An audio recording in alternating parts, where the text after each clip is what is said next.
Oral squamous cell carcinoma, or OSCC, accounts for more than 75% of all malignant neoplasms in the oral cavity. Traditional treatments such as surgery, radiotherapy, and chemotherapy often face limitations like resistance, significant toxicities, and the risk of secondary malignancies. Gene therapy offers a more targeted approach by replacing defective genes with therapeutic ones, specifically aiming at cancer cells while sparing normal tissue. This can result in a more precise and potentially less toxic treatment option for OSCC.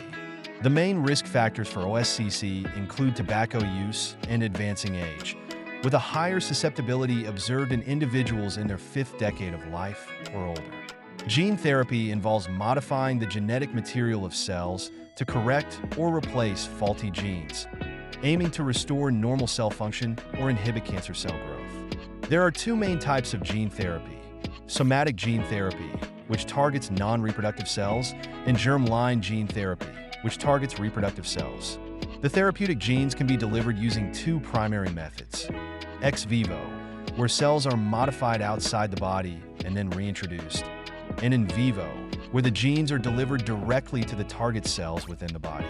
Viral vectors, such as retroviruses, adenoviruses, and herpes viruses, are commonly used to efficiently deliver therapeutic genes into target cells.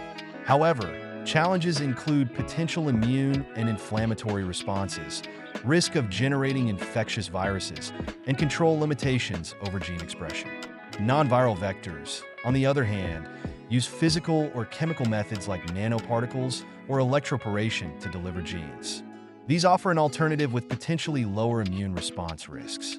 Specific gene therapy techniques for OSCC include additional gene therapy, which introduces tumor suppressor genes like p53 to inactivate cancerous cells. Gene excision therapy, involving the removal of defective oncogenes to inhibit tumor growth. Antisense RNA therapy, using RNA complementary to oncogenes to block their expression. Immunotherapy, which enhances the immune response by introducing genes that boost immune cell activity. Suicide gene therapy, which converts non-toxic drugs into toxic substances within cancer cells. Oncolytic gene therapy, employing modified viruses that selectively replicate within and destroy tumor cells. And targeting tumor angiogenesis, releasing proteins that inhibit new blood vessel formation in tumors.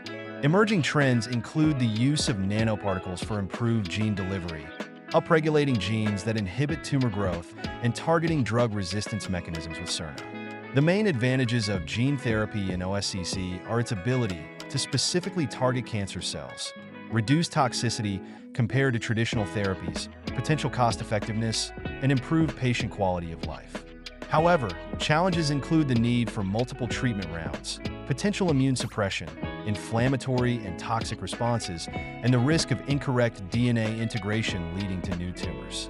Gene therapy holds great promise for the treatment of OSCC, offering a more precise and less toxic approach compared to traditional therapies. As research advances, these innovative therapies could become a cornerstone in cancer care, providing hope for more effective and targeted treatments.